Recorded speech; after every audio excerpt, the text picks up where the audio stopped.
Bonjour à toutes et à tous. Nous allons poursuivre la série de vidéos concernant le phénomène d'induction électromagnétique. Et dans cette vidéo, nous sommes au troisième chapitre de la série qui traite de la notion de vecteur surface S-vecteur. Nous allons mettre les liens des chapitres précédents dans la description.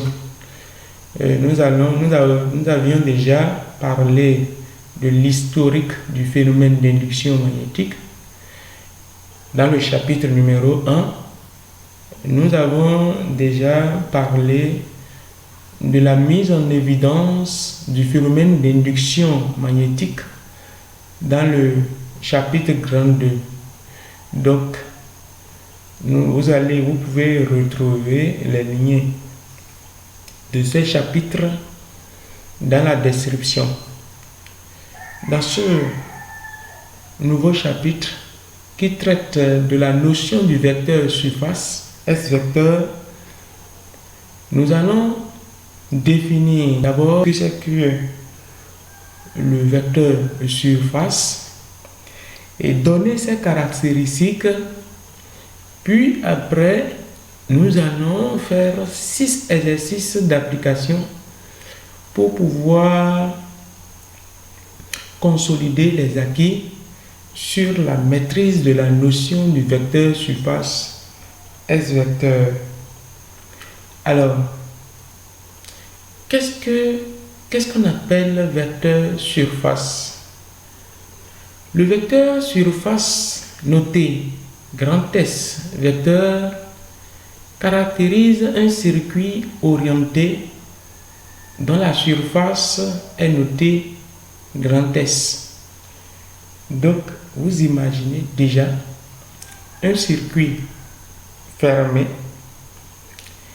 et on parle d'orientation, donc vous voyez la flèche qui indique l'orientation positive de la spire. Et nous constatons que le vecteur surface S est représenté de manière orthogonale à la surface de la spire. Nous allons déterminer ces caractéristiques, ne vous en faites pas. Quelles sont les caractéristiques du vecteur surface S? Nous allons commencer par la direction. Le vecteur surface S d'une spire ou bien d'un circuit fermé est orthogonal au plan du circuit. Cela voudra dire quoi?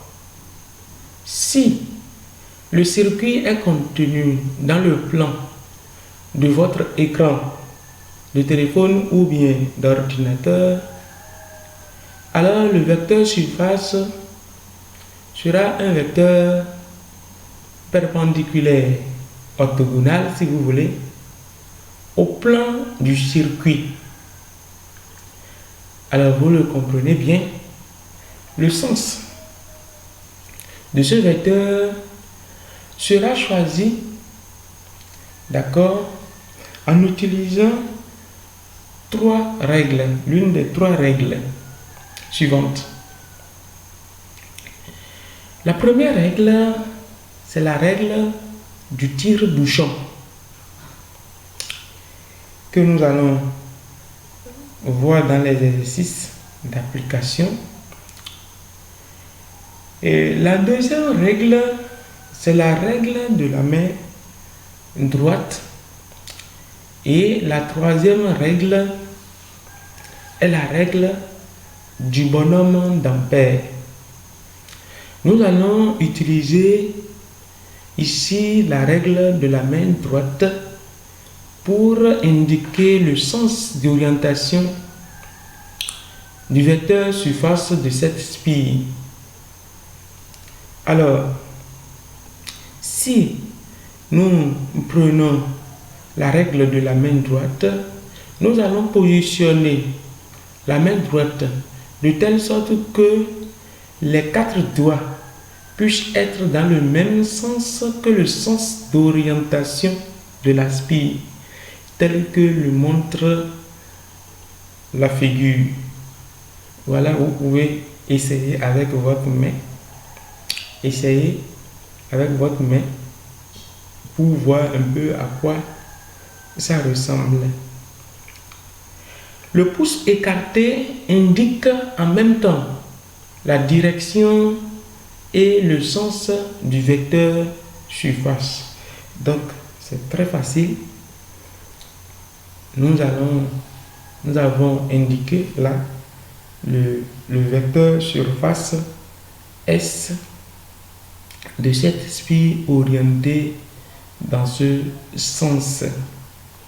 La norme du vecteur surface n'est rien d'autre que l'aire de la surface grand S de la spie et elle est exprimée en mètres carrés. Nous allons suivre notre présentation et cette fois-ci, nous allons passer à l'évaluation formative numéro 1. Dans cet exercice, nous avons 2 rails de Laplace qui sont reliés à un ampèremètre et nous fermons le circuit par un conducteur métallique. Le circuit ainsi formé est contenu dans un plan perpendiculaire au plan de votre écran. Alors, il nous est demandé de représenter en utilisant la règle de la main droite le vecteur surface du circuit. C'est très simple. Nous allons juste positionner notre main droite dans le sens d'orientation de la spie et le pouce écarté indique la direction et le sens du vecteur surface grand S vecteur. Voilà que c'est très simple. Nous venons de représenter le vecteur surface grand S de la spie. Nous allons passer maintenant au deuxième exercice. Mais bien avant de passer au deuxième exercice, nous vous demandons très humblement de vous abonner à notre chaîne. Abonnez-vous à notre chaîne pour ne pas rater la suite des autres vidéos qui viennent dans la série. Passons à l'exercice numéro 2. Dans cet exercice, la spie est orientée dans ce sens. La spie est orientée dans le sens indiqué sur le schéma. Et le circuit formé est contenu dans un plan perpendiculaire au plan de l'écran, comme l'exercice précédent. Alors, il nous est demandé dans cet exercice de représenter, mais cette fois-ci, en utilisant la règle du tire-bouchon, le vecteur surface du circuit. Donc, nous allons insérer un tire-bouchon de sorte que l'axe du tire-bouchon passe par le milieu, le centre de la spie et nous allons tourner le tire-bouchon dans le sens d'orientation de la spie. Voilà, je viens d'insérer le tire-bouchon et tout ce qui me reste, c'est de tourner le tire-bouchon dans le sens d'orientation de la spie. Donc, vous-même vous constatez que si on fait un mouvement de rotation dans ce sens, on constate que on est en train de dévisser. Le tire-bouchon sort du bas vers le le haut. Et il indique en même temps le sens et la direction du vecteur surface grand S vecteur de ce circuit orienté. Alors, ça ressemble un peu à la même chose que la précédente, même si vous utilisez la règle de la main droite, vous allez retrouver la même chose. Donc, vous pouvez tenter en même temps pour voir ce que ça pourrait vous donner comme résultat. N'hésitez pas à essayer avec la main droite. Nous allons passer maintenant à l'exercice numéro 3. Le circuit orienté est formé et contenu dans un plan perpendiculaire au plan de l'écran. Il y a une partie hachurée de l'autre côté de l'écran et la partie non hachurée de l'autre côté. Donc, on nous montre déjà l'orientation de la spire. Et il nous est demandé d'utiliser la règle du bonhomme d'Ampère. La règle du bonhomme d'Ampère pour représenter le vecteur surface du circuit. Le bonhomme d'Ampère est couché. Le bonhomme d'Ampère est couché sur la spire. Le bonhomme d'Ampère étant couché sur la spire, regarde à l'intérieur de la spire. Donc, le bonhomme d'Ampère ne nous regarde pas. Vous n'allez jamais regarder, vous n'allez jamais voir la face du bonhomme d'Ampère. Et de telle sorte que l'orientation de la spire lui entre par les pieds et sort par la tête. La main gauche du bonhomme d'Ampère écartée indique le sens et la direction du vecteur surface grand S de cette spire orientée. Donc vous positionnez très bien le bonhomme d'Ampère de telle sorte que l'orientation lui entre par les jambes et sort par la tête. Bon, c'est facile. Nous venons de déterminer le vecteur surface grand S de cette spire. Essayez encore avec la règle de la main droite. Vous allez constater que ça donne absolument la même chose. Passons à l'évaluation formative numéro 4. Dans ce exercice, le circuit est contenu dans le plan de l'écran, directement comme vous le voyez à l'écran. Et nous indiquons le sens d'orientation de la spire. La spire est orientée dans le sens contraire au sens de l'aiguille d'une montre. Il nous est demandé d'utiliser la règle du tire-bouchon pour représenter le vecteur surface d'un tel circuit. Donc, nous allons envoyer le tire-bouchon de manière à percer perpendiculairement l'écran de l'ordinateur. Donc vous imaginez un peu. Donc vous pouvez prendre un stylo à côté et représenter.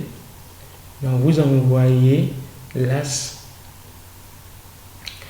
du tire-bouchon de manière perpendiculaire, de manière à percer l'écran de votre ordinateur, bien de votre téléphone. Donc, ceci étant, l'as ne sera pas visible. Donc, nous allons tourner exactement dans le sens contraire des aiguilles d'une montre le sens indiqué sur le schéma.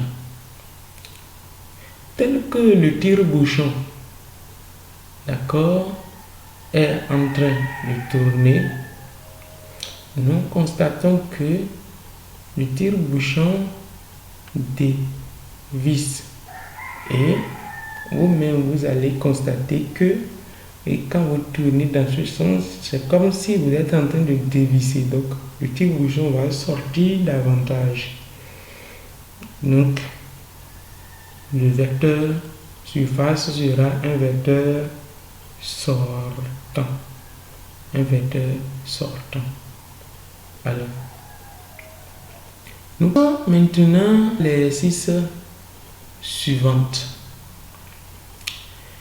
Dans l'exercice numéro 5, l'aspect est toujours contenu dans le plan de l'écran, mais cette fois-ci, l'orientation de l'aspect est celle de l'orientation des aiguilles d'une montre, tourne dans le sens des aiguilles d'une montre. On désire représenter en utilisant la règle du tire-bouchon le vecteur surface du circuit. Donc, même chose comme dans le cas précédent. Vous avez le tire-bouchon et vous tournez dans le sens des aiguilles d'une montre. Dans une telle orientation, rotation du tire-bouchon, vous constatez que le tire-bouchon s'enfonce davantage, comme si nous sommes en train de visser une vis. Donc, le vecteur surface, dans ce cas, sera un vecteur entrant, un vecteur qui perce l'écran de votre ordinateur et qui s'enfonce davantage. Là, nous allons parler d'un vecteur entrant que nous nommons de cette manière. Nous passons maintenant à l'exercice suivant. Dans l'exercice numéro 6, nous avons une bobine, un solénoïde orienté dans le sens indiqué. Il nous est demandé d'utiliser la règle du bonhomme d'Ampère pour représenter le vecteur surface de cette bobine. Et tel que nous l'avons vu, le bonhomme d'Ampère sera couché sur la spire et regardant à l'intérieur de la bobine. La main gauche du bonhomme écartée indiquera la direction et le sens du vecteur surface. Mais vérifiez bien si l'orientation de la spire entre par les jambes du bonhomme d'Ampère et sort par sa tête. Si cela est bien vérifié, vous n'avez plus d'inquiétude à représenter le vecteur surface en respectant la direction de la main gauche écartée du bonhomme d'Ampère tel que c'est représenté sur le schéma. Merci, chers internautes, de nous avoir suivis du début à la fin. Nous vous remercions sincèrement pour votre aimable attention. Mais surtout, ne partez pas sans pouvoir donner un j'aime, sans pouvoir vous abonner pour nous encourager de produire encore du contenu notionnel, surtout pour nos apprenants. Merci et salut.